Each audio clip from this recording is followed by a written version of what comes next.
ભરૂચ નગરપાલિકા dumping site મુદ્દે સતત છેલ્લા ઘણા મહિનાઓથી વિવાદમાં રહે છે ત્યારે થામ અને મનુબર ગામની વચ્ચે કંથારિયા ગામની સીમા ખેડૂતના બે ખેતરોમાં હંગામી ડમ્પિંગ સાઇટ ઊભી કરી દેતા દુર્ગંધને કારણે તથા મચ્છરોના ઉપદ્રવથી ત્રાહિમામ પુકારી ઉઠવા સાથે ગામમાં ઝાડા ઉલટીનો વાવર ફાટી નીકળતા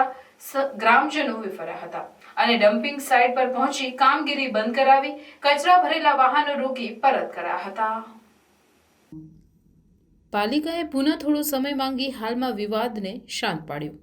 એક ખેડૂતે પોતાના ખેતરમાં ડમ્પિંગ સાઇટ માટે ભરૂચ નગરપાલિકાને આપી અને વધુ રૂપિયા કમાવા માટે ભાડેથી જગ્યા આપી હોવાના કારણે ડમ્પિંગ સાઇટના પ્રદૂષિત પાણી અને વરસાદી પાણી પ્રદૂષિત પાણીમાંથી ભરવાના કારણે આજુબાજુના ખેતરોમાં ગંદકીના સામ્રાજ્ય સાથે ભૂગર્ભ જળને પણ નુકસાન થવા સાથે ખેડૂતોના ખેતીને પણ મોટું નુકસાન થતું હોવાના કારણે ખેડૂતોએ પણ ભારે આક્રોશ વ્યક્ત કર્યો હતો અને ગેરકાયદેસર ડમ્પિંગ સાઇટ બંધ કરાવી હતી। જે બાદ તાત્કાલિક ભરૂચ નગરપાલિકાના ચીફ ઓફિસર હરીશ અગ્રવાલ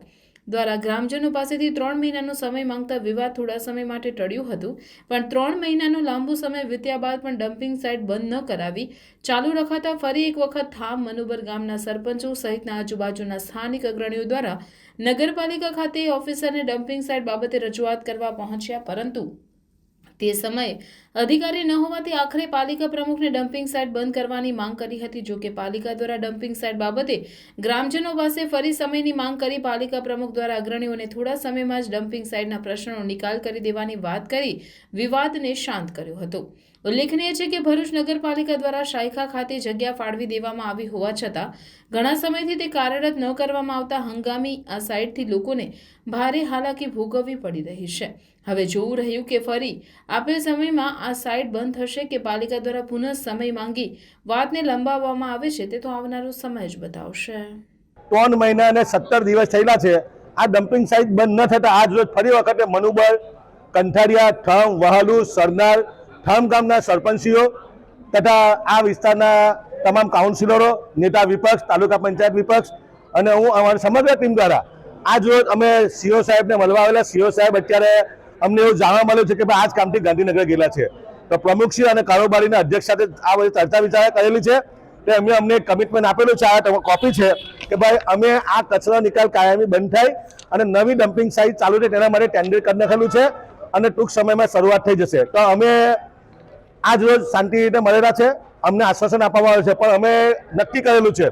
કે ગેરકાયદેસર જીપીસીબીના નિયમોનું ઉલ્લંઘન કરીને ડમ્પિંગ સાઇટ જે ચાલે છે એ ચાલવા દેવામાં નહીં આવે। તો અત્યારે માનવતાના ધોરણે આવતીકાલે સીઓ સાહેબ ફરી વખતે ગાંધીનગર આવશે, અમને અહીંયા બોલાવશે, તો અમે ફરી વખત આ તમામ લોકો, આગેવાનો, નવયુવાનો, તમામ ગામના સરપંચીઓ, વિપક્ષના નેતાઓ, કાઉન્સિલરો દ્વારા આવતીકાલે ફરી વખત અમે સીઓ સાહેબને મળીશું, રજૂઆત કરીશું કે આ ડમ્પિંગ સાઇટ જે ગેરકાયદેસર ચાલે એ બંધ થવી જોઈએ। અમે નગરપાલિકાને વૈકલ્પિક વ્યવસ્થા પણ બતાવી કે ગુજરાત સરકાર દ્વારા કરોડોના ધોરણે શાયખા જીઆઈડીસીમાં મોટી વિશાળ જગ્યા આપેલી છે, ત્યાં ડમ્પિંગ સાઇટ બનાવવામાં આવે। તો આજે શાંતિ રીતે અમને સાંભળેલા છે,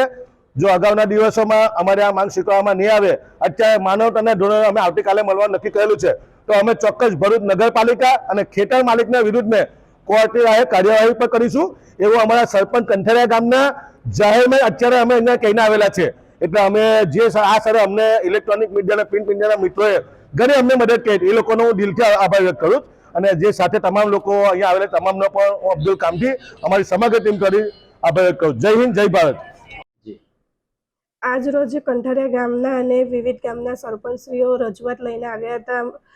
ડમ્પિંગ સાઇટની, તો એ ડમ્પિંગ સાઇટનું અમારા ધ્યાનમાં પણ છે। અમે વહેલી તકે એની નિવારણ લાવીશું જેથી કરીને પબ્લિકને પણ નુકસાન ન થાય, એ વાત અમારા ધ્યાન પર છે અને એ ટેન્ડર પણ અમે ટેન્ડર કરીને વર્ક ઓર્ડર પણ આપી દીધું છે અને એ છેલ્લા તબક્કામાં છે। એ જલ્દીથી જલ્દી અમે કામ પૂર્ણ કરીને એ સમસ્યાનો અમે નિકાલ કરીશું, એ હું બાંહેધરી આપું છું।